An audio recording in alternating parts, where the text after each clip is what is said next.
Welcome back to MFO, everybody. Today is our Mark Fisher Outdoors Virtual Bass Tournament update number 2.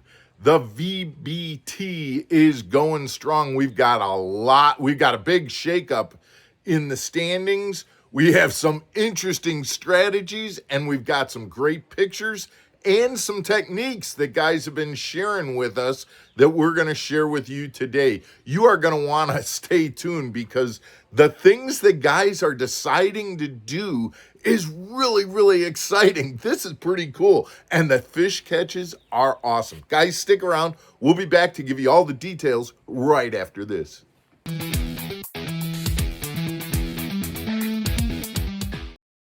Welcome back to Mark Fisher Outdoors, everybody. I'm Mark Fisher. Let's get right to this. We have a big shakeup. Randy Crawford was leading the event, but we have a new leader going into week 2. And again, guys, remember that these statistics that I'm giving you are as of Sunday. I know you're seeing this on Tuesday, but so if you've sent me fish pictures, and this is actually midday Sunday. So if you sent me fish pics Sunday evening, Monday, whatever, they are not included in this, okay? So this is as of about 11 o'clock on Sunday. But I do want you to listen to this information just like last time. And if there's any concerns, email me or let me know in the comments. But this is what I have as of about 11 o'clock on Sunday. Mark Niles has taken over the lead with a 5-fish limit. He's got 98 1/4 inches total, and he has big bass honors so far with a 20 3/4 inch bass. Mark Niles has taken the lead in this tournament. Tim Shiver, remember I told you that the last time that we did this a week ago, Tim was, I think, in 3rd place or something like that, maybe 4th, but he only had 3 fish. He's come back with a limit, and he is currently in 2nd place with 92 3/4 inches of bass. He now has his limit. He's actually started to cull. And Randy Crawford, who was our leader after the first week, has slipped to 3rd place, but with a solid 91 inches. Randy's got an interesting story here. He's been doing a lot of fishing, and he's been catching his fish. What he does is he rides his bike out to the lake, and he just rides around the edge of the lake and fishes. And this is an interesting way around. We some of us get around in a boat. Randy gets around on his bike, and he'll go and he'll catch fish off the bank. He's been using a free rig with a fluke, couple of different color flukes. But that seems to be his bait preference as he takes his bike around and is cranking out, and currently in 3rd place in the tournament. Now we get to Tim Barthel. Tim Barthel has, and this is really interesting, Tim Barthel is in 4th place with 80 1/4 inches. But here's the deal, guys.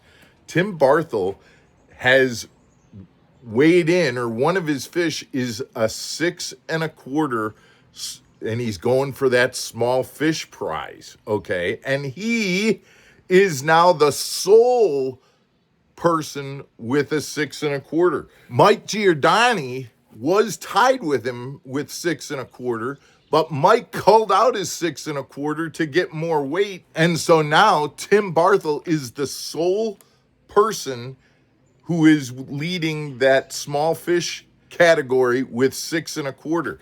So he's got 80 1/4 inches in 4th place. This is going to be a super interesting strategy for Tim. Does he keep that 6 1/4 going for that small fish prize, or does he bump that out because, my gosh, another 14 inches or something like that would put him into 3rd place? Interesting strategy. Right now, he is the clear winner of the small fish prize. Does he give that up and go for the 3rd place? We'll see. That is a very interesting strategy. Lee DeBlon, who didn't have any fish weighed last week, has come in with a 5-fish limit for 70 1/4 inches. Leanne has picked up a couple fish, and she now has 4 fish for 67.75. You see a picture of Leanne with that big fish. Leanne caught this 18 3/4 inch bass throwing a swim bait. She also caught an 18-inch fish on a Texas rig. Mike Giordani, as I said, he culled out fish. He now has 67.5. Mike Gandy has a 3 fish for 44.25. Bill Felton hasn't added any fish to his limit. He will, I'm sure, but 34.5. Jeff Anderson added a couple. He's got 34. And Warren Payne added a couple of fish. He's got 24.5. So we've got 11 guys out of the 18 that have weighed fish so far. A lot of guys are culling. We got what? 1, 2, 3, 4, 5, 6 limits. And like I said, a lot of the guys who have caught limits have started to cull fish. This is getting interesting. The strategy, and again, 11 out of 18. How many of those other 7 have actually caught fish, but they're just sandbagging and they're waiting and they're watching and they're listening to these? I don't know what the strategy is that you guys are using, but I can't tell you how much fun I'm having keeping track of this. It seems like you guys are having a good time. Oh, and one more reminder, guys. This has happened a couple times. Guys, you cannot Photoshop the boat number on your fish pictures. You actually have to use a written piece of paper, a sticky note. I've seen people who are laminating their boat numbers onto pieces of paper and putting it on the bump board. You've seen some of the pictures here, but guys, you can't Photoshop a boat number on it. The boat number isn't so much a form of identification. It is, but more importantly, that boat number was given to you just prior to the tournament. If you caught a fish 2 years ago and then superimposed or Photoshopped a boat number on it, we'd have no way of knowing that. That written boat number that is physically there is what proves that that fish was caught during the tournament time between July 1st and the end of the tournament. So guys, no Photoshop boat numbers. Got to get a piece of paper, put it on there, okay? There's a couple other things I need to say. First of all, you guys are, it's amazing how honest and full of it. You guys are approaching this tournament the way that I would have hoped. Everybody, you'll send a picture and say, Mark, I think this one is 17.5. It didn't quite touch the line on 17 3/4. I'll look at it and go, that's exactly the way I would have judged it if I was being a critical judge. Boom, you guys are calling it just, and I really, really, really appreciate it when you send a picture and you say, okay, this is my 3rd fish, and I think my view on it is that it's this length, and I caught it doing this. And if you hold up a picture, that's great. We love to get those in here too.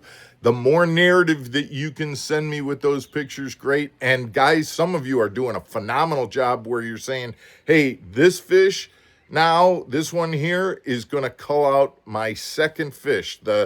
I'm culling out the 6.5 with this 17.5. The more details you can give me, the easier it makes. Because you guys got to remember that out of the approximately 20 guys that are fishing, each of you catching 5 or 10 fish and starting to cull, it makes going through those pictures real complicated. So the more narrative that you can give me, the better and the easier it is. I appreciate it. We're handling it well.